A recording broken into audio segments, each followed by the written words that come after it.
बहुत समय पहले की बात है। रायपुर नामक नगर में हीरालाल नाम का एक सेठ रहता था। वो लोगों को ब्याज पर पैसे देने का काम करता था। उसके पास रायपुर के अलावा भी दूर दूर के गांव के लोग पैसे लेने के लिए आते थे और वायदे के मुताबिक जब उनके पास पैसे आते तो वो लोग मूल के साथ ब्याज के पैसे भी चुका देते थे। सेठ हीरालाल ब्याज पर पैसे तो देता था, लेकिन वो उसूलों का पक्का और ईमानदार आदमी था। वो समय से पहले ना तो किसी से पैसे मांगने जाता और ना ही किसी के साथ गलत व्यवहार करता। इसके साथ साथ हीरालाल में दो गुण और भी थे। वो बहुत ही दयालु और भगवान को मानने वाला था। अपने इन्हीं गुणों के कारण वो दूर दूर तक प्रसिद्ध था। एक बार की बात है, इस नगर से कालू और भूरा नाम के दो ठग गुजर रहे थे। सेठ हीरालाल की प्रसिद्धि उन दोनों के कानों तक भी पहुंची। वो दोनों आपस में बातें करने लगे कि क्यों ना सेठ के पास जाकर कुछ पैसा उधार लिया जाए और फिर हम कुछ ऐसा करें कि हमें वो पैसा वापस भी ना करना पड़े। ये सोचकर उन दोनों ने एक योजना बनाई और सेठ हीरालाल के पास चल दिए। दोनों ठग सेठ हीरालाल की हवेली में पहुंचे और जाकर सेठ से कहा, सेठ जी, हम दोनों बहुत दूर से आए हैं। हमारे गांव में पिछले साल अकाल पड़ गया था, जिसके कारण इस बार हमारे यहाँ कोई फसल नहीं हुई और हमारे घर में खाने के लिए अन्न का एक दाना भी नहीं है। इस बार बारिश अच्छी हो रही है और हमें उम्मीद है इस बार फसल जरूर अच्छी होगी। हमने आपके बारे में काफी सुना है, इसलिए हम आपसे कुछ पैसे उधार लेने के लिए आए हैं। सेठ हीरालाल ने उनकी बात सुनकर कहा, भाई, मैंने तुमसे पैसे लेने का कारण और तुम्हारे रहने की जगह नहीं पूछी। तुम मुझे सिर्फ इतना बताओ कि तुम्हें कितने पैसे चाहिए और तुम कब तक पैसे वापस करोगे। सेठ हीरालाल की बात सुनकर कालू ने कहा, सेठ जी, हमें 2000 रुपयों की जरूरत है और हम आपका पैसा बहुत जल्दी वापस कर देंगे। सेठ ने उनकी बात सुनकर कहा, भाई, उस जल्दी का कोई तो समय होगा। समय जाने बिना मैं तुम्हें कर्जा नहीं दे सकता। सेठ की समय की बात सुनकर कालू मक्कारी भरे स्वर में बोला, सेठ जी, कर्ज तो कर्ज ही होता है, कोई समय तो हम बता नहीं सकते। हाँ, लेकिन अगर इस जन्म में नहीं दे सके तो अगले जन्म में जरूर वापस कर देंगे। सेठ ने उसकी बात सुनकर कहा, ठीक है, तुम अगले जन्म में वापस कर देना, मुझे तुम्हारी बात पर पूरा विश्वास है। ये कहकर सेठ हीरालाल ने अपने मुनीम से कहा, इनका नाम खाते में लिखकर इन्हें 2000 रुपए दे दो और ये भी लिख लो कि पैसा ये ब्याज के साथ अगले जन्म में वापस करेंगे। मुनीम ने जब ये सुना तो सेठ से कहा, लेकिन सेठ जी। सेठ ने मुनीम की बात सुनकर कहा, लेकिन कुछ नहीं, तुम्हें जो कहा है वही करो। मुनीम ने उन दोनों का नाम लिखकर उनके हस्ताक्षर करवाकर उन्हें 2000 रुपए दे दिए। दोनों ठग रुपए पाकर बहुत ही खुश थे। उन्होंने बिना गिने ही रुपए जेब में डाले और सेठ हीरालाल को धन्यवाद देकर वहां से चले गए। वो दोनों बहुत खुश थे कि उन्होंने सेठ को मूर्ख बना दिया। उनके वहां से जाते ही मुनीम ने सेठ से कहा, मालिक, आप जानते हो कि वो आपको पैसा वापस करने नहीं आएंगे और इस कागज के अनुसार तो हम कानूनन भी उनसे पैसे वापस नहीं ले सकते, तो फिर आपने उनको पैसे उधार क्यों दिए। सेठ ने मुनीम की बात सुनकर कहा, मुनीम जी, ये सब कुछ मैंने जानबूझकर किया और ये मैंने क्यों किया ये बात तुम्हें समय आने पर पता चलेगी। और एक बात याद रखना, कर्ज कर्म के समान होता है। इस जन्म में लिया गया कर्ज अगले जन्म में भी मनुष्य के साथ रहता है और उसी के अनुसार ही मनुष्य को नया जीवन मिलता है। सेठ हीरालाल की ये बातें मुनीम को समझ में नहीं आई। उधर दोनों ठग खुशी खुशी अपने रास्ते पर चले जा रहे थे। तभी कालू ने कहा, ये सेठ तो हमारी उम्मीद से ज्यादा बेवकूफ निकला। मैं तो सोच रहा था कि हमारे अगले जन्म की बात सुनकर सेठ हमें पैसे नहीं देगा, लेकिन उस बेवकूफ ने तो हमें इतनी बड़ी रकम कर्ज में दे दी। उस मूर्ख ने इतना भी नहीं सोचा कि अगले जन्म में भला ये उधार कौन चुकाएगा। उसकी बात सुनकर भोलू ने कहा, चलो, हमें इससे क्या लेना देना, हमारा तो इसमें फायदा ही फायदा है। चलो अब किसी दूसरे गांव में जाकर कुछ दिन आराम से गुजारते हैं। दोनों को चलते चलते काफी समय हो गया था। रात होने वाली थी। दोनों ने सोचा कि रात होने वाली है, किसी के घर में रहने के लिए जगह ढूंढी जाए। ये सोचकर उन्होंने एक घर का दरवाजा खटखटाया। वो घर एक किसान का था। किसान बाहर आया। कालू ने किसान से कहा, भाई, हम दोनों परदेसी हैं और रात गुजारने के लिए जगह चाहते हैं। जब किसान ने उनकी ये बात सुनी तो कहा, कोई बात नहीं भाई, मैं अभी आपके रहने का इंतजाम करता हूँ। ये कहकर किसान ने अपने घर के आंगन में उनके लिए चारपाई बिछा दी और उनको कहा, अगर आपको खाने की जरूरत है तो मैं आपको खाना भी खिला सकता हूँ। उन दोनों ने किसान की बात सुनकर कहा, नहीं भाई, खाने की हमें जरूरत नहीं है, हम सिर्फ आराम करना चाहते हैं हमें आपने रुकने के लिए जगह दी, बस इतना ही काफी है। दोनों ठग काफी थके हुए थे, इसीलिए वो जल्दी ही सो गए। अचानक आधी रात के समय कालू को कुछ आवाज सुनाई दी, जिसके कारण उसकी नींद खुल गई। कालू वो आवाज सुनकर डर गया और उठकर बैठ गया। जब उसे कुछ समझ में नहीं आया तो उसने भोलू को उठाया और सारी बात बताई। दोनों बहुत ध्यान से उन आवाजों को सुनने लगे। दोनों बोलने वालों की तलाश में इधर उधर देखने लगे, लेकिन आसपास तो क्या, दूर दूर तक उन्हें कोई नजर नहीं आया। हाँ, थोड़ी दूर पर दो बैल जरूर खड़े हुए थे। जब दोनों ने ध्यान से उन बैलों की तरफ देखा तो वो बुरी तरह से चौंक गए। असल में ये आवाज उन बैलों की ही थी, जो मनुष्य की भांति एक दूसरे से बातें कर रहे थे। ये देखकर कालू बोला, बैल और मनुष्य की तरह बातें कर रहे हैं, ऐसा कैसे हो सकता है?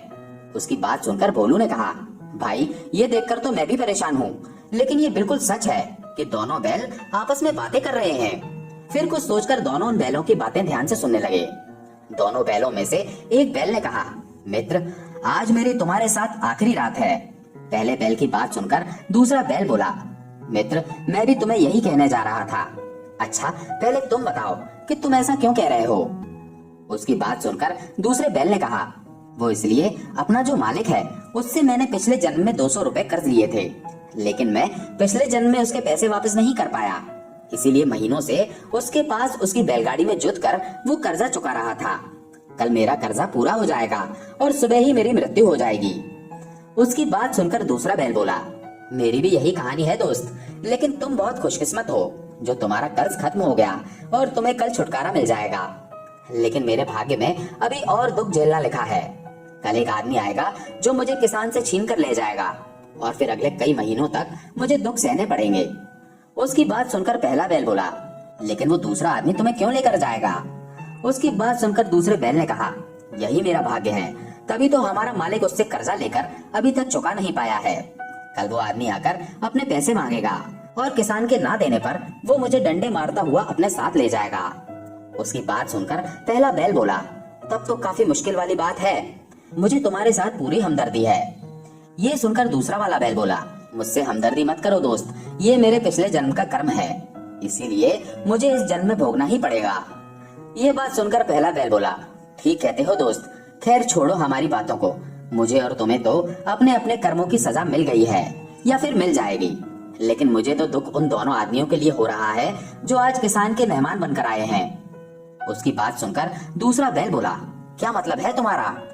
उन दोनों लोगों ने ऐसा क्या किया है? बैलों की ये बात सुनकर दोनों ठगों के कान खड़े हो गए और वो ध्यान से सुनने लगे। दूसरा बैल बोला, उन लोगों ने क्या किया है? पहले ने कहा, तुम ये पूछो कि उन लोगों ने क्या नहीं किया। वो दोनों व्यक्ति ठग हैं और अब तक ना जाने कितने लोगों को ठग चुके हैं और इस समय भी एक नगर के सेठ को ठग कर उससे कर्ज लेकर आए हैं। ये बात सुनकर दूसरा बैल बोला, इसका मतलब उन दोनों को सेठ का कर्जा चुकाने के लिए अगले जन्म में उसका गधा बनना पड़ेगा। उन बैलों की बात सुनकर दोनों ठगों के होश उड़ गए और उनमें से एक ठग ने कहा, सुना दोस्त, इन दोनों को पिछले जन्म का कर्ज चुकाने के लिए बैल बनना पड़ा। उसकी बात सुनकर दूसरा ठग बोला, हाँ, और ये भी सुना कि हमें भी कर्ज चुकाने के लिए अगले जन्म में गधा बनना पड़ेगा। ये बात सोचकर ही दोनों के पैरों के नीचे से जमीन निकल गई और उन्होंने सोचा कि अब हम सेठ का कर्ज अपने सर के ऊपर नहीं रखेंगे, इसको हम वापस कर देंगे और बाकी का जीवन हम लोगों की सेवा में गुजार देंगे ताकि हमारे सारे पाप इस जन्म में धुल जाएं। ये सोचकर दोनों ने तय किया कि वो सुबह होते ही वापस सेठ के पास जाएंगे और उसको उसके पैसे वापस कर देंगे और साथ ही ठगी का धंधा भी छोड़ देंगे और मेहनत और ईमानदारी की रोटी कमाकर खाएंगे। इसके बाद वो दोनों ठग सो गए, परंतु सोने के बाद भी उन्हें चैन नहीं था। उन्हें सपने में भी वो दोनों बैल दिखाई दे रहे थे। सुबह किसान के रोने की आवाज से उन दोनों की नींद खुली। वो दोनों जल्दी से उठे तो उन्होंने देखा कि बैल सचमुच मर गया था और किसान जोर जोर से रो रहा था। ये देखकर दोनों ठग समझ गए कि वो बैल बिल्कुल सच कह रहे थे। उनमें से एक बैल ने तो सचमुच दम तोड़ दिया है और वो अपने मालिक के पिछले जन्म के कर्ज से मुक्ति पा चुका है। अभी कुछ समय ही गुजरा था कि तभी किसान के घर एक आदमी आया और वो किसान से कहने लगा, मेरा कर्ज तुमने अभी तक नहीं चुकाया है, अब तुम्हें इसका नतीजा भुगतना पड़ेगा। मैं तुम्हारे बैल को ले जा रहा हूँ। उस आदमी की बात सुनकर किसान ने कहा, भाई मैं बहुत जल्दी तुम्हारा कर्ज चुका दूंगा, मेरे बैल को मत लेकर जाओ। देखो मेरा एक बैल पहले ही मर गया है, मुझ पर दया करो। लेकिन उस आदमी ने बिल्कुल भी दया नहीं दिखाई। और वो किसान के दूसरे बैल को डंडे मारता हुआ ले गया। ये सारी घटना दोनों ठग अपनी आंखों से देख रहे थे। दोनों ने उसी समय अपना सारा सामान समेटा और रायपुर के लिए रवाना हो गए। पूरा दिन चलने के बाद दोनों ठग सेठ की हवेली पर पहुंच गए और जाकर उन्होंने सेठ हीरालाल से कहा, सेठ जी हमें बचा लीजिए, हमें इस पाप से बचा लीजिए। सेठ हीरालाल ने हैरानी से उनसे पूछा, भाई तुम लोग कौन हो? सेठ की बात सुनकर कालू बोला, सेठ जी आप हमें इतनी जल्दी भूल गए? हम दोनों कालू और भूरा हैं। कल ही तो हमने आपसे 2000 रुपए कर्ज लिए थे। मुनीम ने उन दोनों की बात सुनकर कहा, सेठ जी ये दोनों तो वही हैं जो कल कर्ज लेने के लिए आए थे और जिन्होंने अगले जन्म में कर्ज लौटाने का वादा किया है। मुनीम की बात सुनकर कालू और भूरा ने कहा, हाँ सेठ जी हम अपना कर्ज वापस करने आए हैं।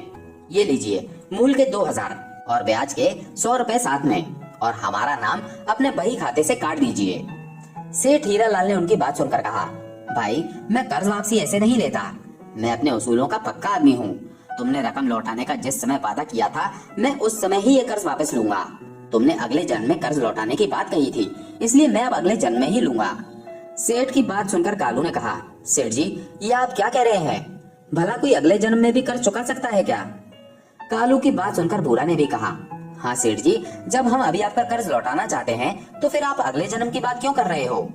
सेठ ने उनकी बात सुनकर कहा, भाई मैंने तुम्हें पहले ही कहा था कि मैं अपने उसूलों का पक्का हूँ। जब तुमने मुझसे वादा किया था कि तुम ये कर्ज अगले जन्म में वापस करोगे तो अगले जन्म से पहले मैं वापस नहीं लूंगा। भूरा और कालू ने सेठ के आगे बहुत हाथ जोड़े, लेकिन सेठ ने उनकी एक न सुनी और बिना पैसे लिए उन्हें घर से बाहर निकाल दिया। दोनों ठग दुखी मन से वहाँ से चल पड़े। उन्हें बिल्कुल भी समझ नहीं आ रहा था कि वो इस कर्ज से कैसे मुक्ति पाएं। दोनों भटकते भटकते एक जंगल में पहुंचे। वहाँ पर उन्हें एक महात्मा मिले। जब महात्मा ने उन दोनों से उनकी परेशानी का कारण पूछा तो दोनों ने सारी बात उनको सच सच बता दी। तब महात्मा ने उन्हें प्रायश्चित करने का एक उपाय बताया। महात्मा ने उनको कहा, बेटा यहाँ से 1 मील दूर एक गांव है, वहाँ पहुँचने पर तुम्हें सेठ का कर्जा उतारने का कोई ना कोई उपाय जरूर मिल जाएगा। महात्मा की बात सुनकर वो दोनों आगे चले गए। थोड़ा सफर करने के बाद वो एक गांव में पहुंचे। ये वही गांव था जिसके बारे में महात्मा ने उन्हें बताया था। वहां पहुंचकर उन्हें पता चला कि इस गांव में पानी का कोई स्रोत नहीं है और ना ही कोई कुआं है और ना ही कोई तालाब है। इसीलिए वहां के लोग पानी के लिए बहुत परेशान रहते थे। पानी की जरूरत पूरी करने के लिए लोगों को 5-5 कोस दूर तक जाना पड़ता था। वहां की हालत देखकर कालू के दिमाग में महात्मा की बात याद आई। वो सोचने लगा, अगर यहाँ कोई पानी का स्रोत पैदा कर दिया जाए तो हमारा कर्जा उतर सकता है। ये सोचकर कालू ने भूरा को अपनी योजना बताई। कालू भूरा के कान में धीरे धीरे उसे कुछ समझाने लगा, जिसे सुनकर भूरा का चेहरा भी खिल गया। दोनों पास वाले खेत से 2 कुदाल ले आए और एक स्थान पर खुदाई करने लगे। वो दिन रात जमीन खोदते रहे और ठीक 1 महीने के बाद वो एक गहरा कुआं खोदने में सफल हो गए। उस कुएं में से पानी भी निकल आया। उसके बाद उन्होंने मिस्त्री को बुलाकर उस कुएं को पक्का करवा दिया।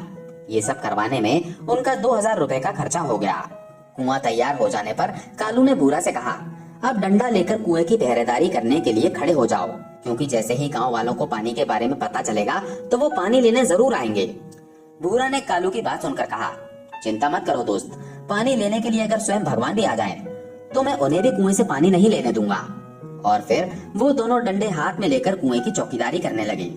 जब गांव वालों को उस कुएं के बारे में पता चला तो वो बर्तन लेकर तुरंत वहां पहुंचे। गांव वालों को देखकर कालू ने कहा, इस कुएं से दूर रहो, हम किसी को भी इस कुएं से पानी नहीं भरने देंगे। लोगों ने उनकी बात सुनकर कहा, तुम किस तरह की बात कर रहे हो? तुम लोगों को पता है कि गांव में पानी की कितनी कमी है?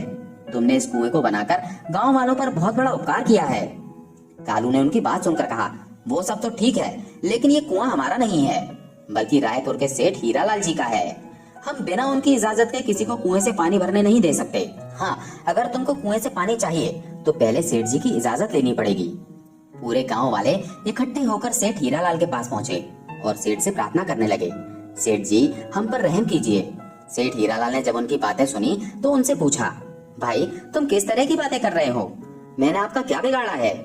तब सभी गांव वालों ने सारी बात सेठ हीरालाल को बताई और फिर कहा, सेठ जी आप हमें अपने कुएं से पानी लेने की इजाजत दे दीजिए ताकि हमारी परेशानी खत्म हो सके। सेठ ने उनकी बात सुनकर कहा, लगता है आप लोगों को कोई गलतफहमी हो गई है। मैंने आपके गांव में कोई कुआं नहीं बनवाया। जरूर वो दोनों व्यक्ति आपसे झूठ बोल रहे हैं। सेठ की बात सुनकर गांव वालों ने कहा, सेठ जी आप ऐसा मत कहिए, हम लोग बड़ी उम्मीद लेकर आपके पास आए हैं। सेठ ने फिर कहा, भाई जब मैंने कुआं बनवाया ही नहीं तो फिर भला मैं आपको पानी भरने की इजाजत कैसे दे सकता हूँ? क्या वो मेरे कहने से तुम्हें पानी भरने दे देंगे? लोगों ने सेठ की बात सुनकर कहा, हाँ सेठ जी, आपके कहने से वो हमें पानी जरूर दे देंगे, हमें इस बात का विश्वास है, बस आप हमारे साथ चलकर उन दोनों व्यक्तियों को कह दीजिए। सेठ उनकी बात सुनकर उनके साथ चलने के लिए तैयार हो गया। सेठ हीरालाल जब अपने मुनीम को साथ लेकर उस गांव में पहुंचा तो दूर से उसने भूरा और कालू को डंडे हाथ में लेकर कुएं की रखवाली करते देखा। मुनीम ने उनको देखकर सेठ से कहा, सेठ जी ये दोनों तो वही हैं जिन्होंने आपसे 2000 रुपए कर्ज में लिए थे और अगले जन्म में कर्ज वापस करने की बात कही थी।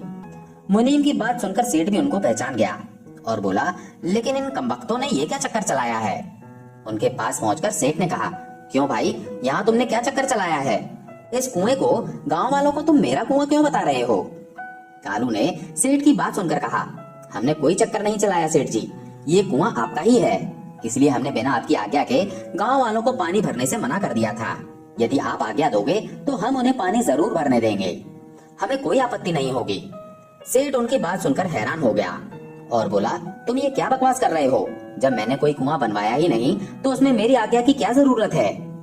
कालू ने सेठ की बात सुनकर कहा, ये बात ठीक है सेठ जी कि आपने कुआं नहीं बनवाया, लेकिन इस कुएं को बनवाने में रुपए तो आपके ही लगे हैं। सेठ उनकी बात सुनकर बोला, मेरे रुपए? मतलब वो कैसे? सेठ की बात सुनकर भूरा बोला, सेठ जी वो मैं आपको बताता हूँ, हमने जो 1 महीना पहले आपसे 2000 रुपए का कर्ज लिया था उसी से हमने ये कुआं बनवाया है। अगर आप ये कह दें कि ये कुआं मेरा है तो हमारा कर्ज चुकता हो जाएगा और गांव वालों की पानी की किल्लत भी दूर हो जाएगी। सेठ ने उनकी बात सुनकर कहा, मैं इस कुएं को कभी भी अपना नहीं कह सकता और मैंने जो तुम्हें कर्ज दिया है वो मैं वायदे के मुताबिक तुमसे अगले जन्म में ही लूंगा। सेठ की बात सुनकर कालू ने कहा, तो फिर हम किसी को भी इस कुएं से पानी नहीं लेने देंगे, चाहे ये लोग हमारे सामने तड़प तड़प कर मर ही क्यों न जाएं। कालू की हाँ में हाँ मिलाते हुए भूरा भी बोला, हाँ सेठ जी, अगर ये बिना पानी के मर गए तो इसका पाप आपके सर ही होगा, और यदि आप इसको अपना कुआं कहकर पानी लेने दोगे तो इसका पुण्य और उनकी दुआएं आपको ही मिलेंगी। उन दोनों की बातें सुनकर गांव वाले भी सेठ के आगे गिड़गिड़ाने लगे और हाथ जोड़कर कहने लगे, सेठ जी हम पर रहम कीजिए। सेठ हीरालाल उलझन में पड़ गया। फिर कुछ देर सोचने के बाद वो बोला, ठीक है भाई, तुम लोग बहुत चालाक हो, तुम लोग जीते और मैं हारा, आज से कुआं मेरा हुआ और मैं तुम्हें अपने कर्ज से मुक्त करता हूँ। गांव वाले खुशी से सेठ की जय जयकार करने लगे और पानी भरने के लिए बर्तन लाने के लिए अपने घर चले गए। गांव वालों के जाने के बाद सेठ ने भूरा और कालू से कहा, ये बात तो ठीक है, तुमने जिस चालाकी से मेरे उसूलों को तोड़कर मेरा कर्जा वापस किया उसके लिए मैं तुम्हारे दिमाग की दाद देता हूँ, लेकिन एक बात की मुझे हैरानी है कि तुम इतनी जल्दी मेरा कर्जा वापस करने के लिए इतने उतावले क्यों हो गए, जबकि तुम पहले मुझे कर्ज के बहाने ठगने के लिए आए थे। कालू ने सेठ की बात सुनकर कहा, हाँ सेठ जी आप ठीक कह रहे हो, हम आपको मूर्ख समझकर आपको लूटने के लिए जरूर आए थे, लेकिन बाद में हमारी आंखें खुल गईं। तब कालू ने सारी बात जो किसान के घर में हुई थी वो सेठ को बताई। सेठ और उसका मुनीम सारी बात सुनकर हैरान रह गए। सेठ ने मुनीम की तरफ देखा और पूछा, क्यों मुनीम जी, कुछ और जानना है? मुनीम सेठ की बात सुनकर कुछ नहीं बोला। तभी गांव वाले बर्तन लेकर पानी भरने के लिए आ गए। अब पूरे गांव वालों के साथ साथ सेठ हीरालाल भी खुश था। इस घटना के बाद कालू और भूरा ने ठगी का धंधा छोड़ दिया और मेहनत मजदूरी करके अपना जीवन यापन करने लगे। दोस्तों आज की कहानी आपको कैसी लगी कमेंट करके जरूर बताएं, और अगर वीडियो अच्छा लगा हो तो इसे लाइक करके चैनल को सब्सक्राइब जरूर कर लें। धन्यवाद।